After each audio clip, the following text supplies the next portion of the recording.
You're listening to dialectradio.co.uk. Well, it's been predicted, actually, for around about 20 years that there may be migrant crises going on, particularly with the problems that there have been in the Middle East and Africa. And also, of course, with difficulty for people finding work and a stable country to live in. Libya is the obvious example of somewhere which was relatively stable and now is effectively run by warlords. And the effect of this, of course, is something that's been going on over the last couple of months, really through July and August, highlighted in Calais. And I'm joined by Jon Danzig now. Hi, Jon. Welcome to Dialect. Good evening. Jon, tell us a bit about yourself as a journalist. Where have you worked in the past? Well, I've had quite a varied background as both an investigative and campaigning journalist. I used to be a broadcaster and investigative reporter with Roger Cook at the BBC. I've worked on United Nations projects. In my early 20s, I went to Africa and imported with some friends 3 tons of their coffee, and that was the start of the idea for fair trade coffee in this country. So you can see that I've used my journalism to campaign for what I've felt were good causes.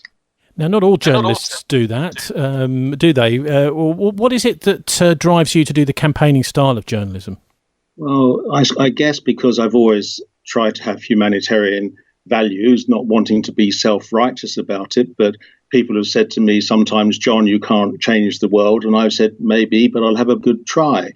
I think that you get to a stage where you ask journalism for what, and whether you're just going to report what's there or whether you're going to actually do something that can help maybe change the world for the better if you can.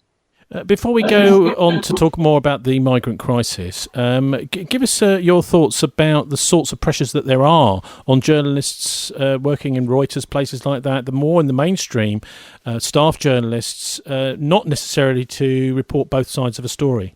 I think there probably is a pressure under professional journalism and journalists to report. It depends rather what newspapers they are reporting for. I've written recently about some inaccurate reports, for instance, by the Daily Mail, who claimed that hundreds of migrants from Calais were being put up in hotels. Actually, it was 100, and they were all accepted as asylum seekers. So their misinformation actually just alarmed people.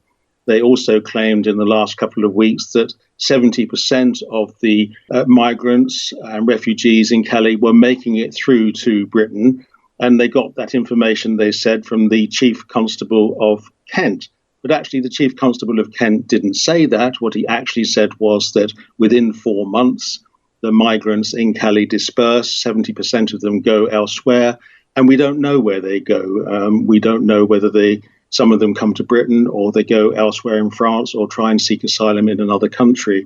So that sort of misreporting does inflame people's views about this, and it's not helpful. I think it leads to a society which could easily end up having a sort of hatred for foreigners generally and refugees and asylum seekers in particular.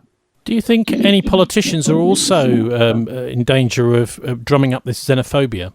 I'm afraid so. I think that the Prime Minister who's talked about swarms, and I think Mr. Hammond, who said that European standard of living could be jeopardised by the number of migrants and refugees coming to Europe, has actually not helped the situation and really are not factually correct when you think that, okay, it's a large number, 200,000 migrants who have come across to Europe is minuscule compared to the 700 million or so population of Europe. And if they all came and we accepted them, which we won't obviously, it would really not make a lot of difference if they were dispersed across Europe.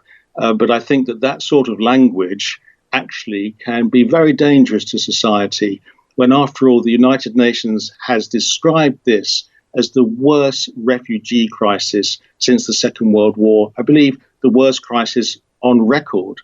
And our response to that, obviously, is very critical. We are part of a planet that is facing a crisis, and how we help contribute to relieve or exacerbate that crisis will obviously be very important.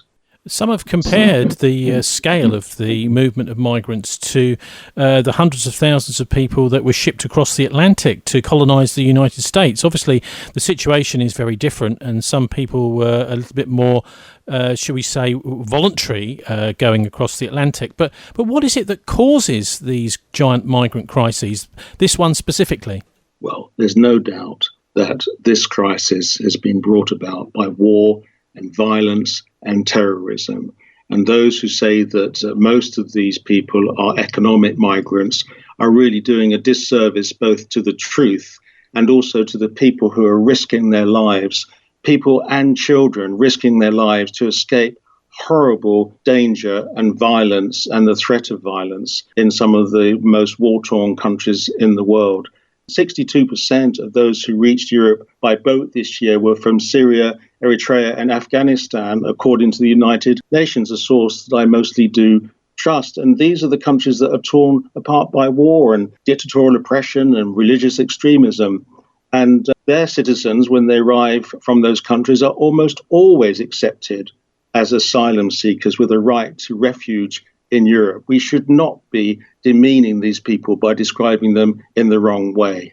What would you say to those, John, that maybe know somebody or themselves have been made redundant and they can see that people who are prepared to take much less pay, worse conditions, are taking jobs in Britain? Well, I'm afraid you've fallen into the trap there of comparing two different types of migrants. Asylum seekers, I suppose, are a category of migrant, but asylum seekers are not generally allowed to work in this country.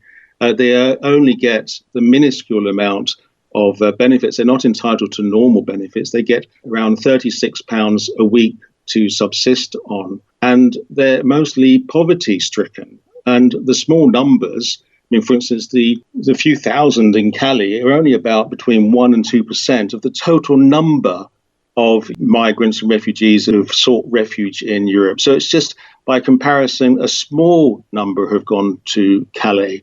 And if we took them all in, I'm not suggesting we should take them all in, but if we took them all in, it wouldn't make any difference to our standard of living. But there's another thing here as well. It's rather sad that poorer people and unemployed people in this country should regard asylum seekers and refugees as a threat to them. We shouldn't be falling into the trap that sometimes politicians enable us to do of being divided and ruled. Both sets of people need support.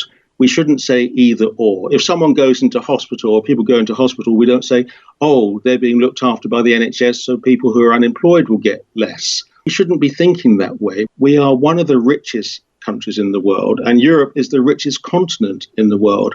And if we can't help, then heaven help the planet. What about big companies, big corporations? Don't they actually stand to gain by having a nice, plentiful supply of cheap labour coming into Britain?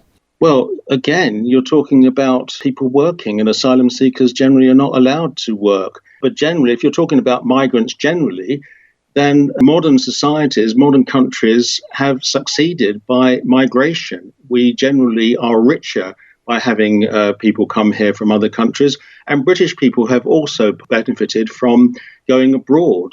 If you look at, for instance, European EU migration, which is castigated in the media and by some of our politicians, there are about the same number of British people who have moved to other parts of Europe as European citizens who've come to live and work in Great Britain. So if all Britons in the rest of Europe came home, and Europeans from the other parts of Europe living here went home, the population of this country would be about the same as it is now. You don't often see that in our media, but these are the sorts of facts that I hope can come out, and people can then maybe adjust their opinions accordingly. Is there any kind of solution to this that you think maybe we would see the situation at Calais relieved, and possibly those people who are there now trying to get to Britain find a decent home? Well, I think that as a continent, as a country, we should be doing more. A very small number by comparison try to get to Europe. The vast majority, about 80% of refugees, are accommodated by the poorer countries of the world, the developing countries.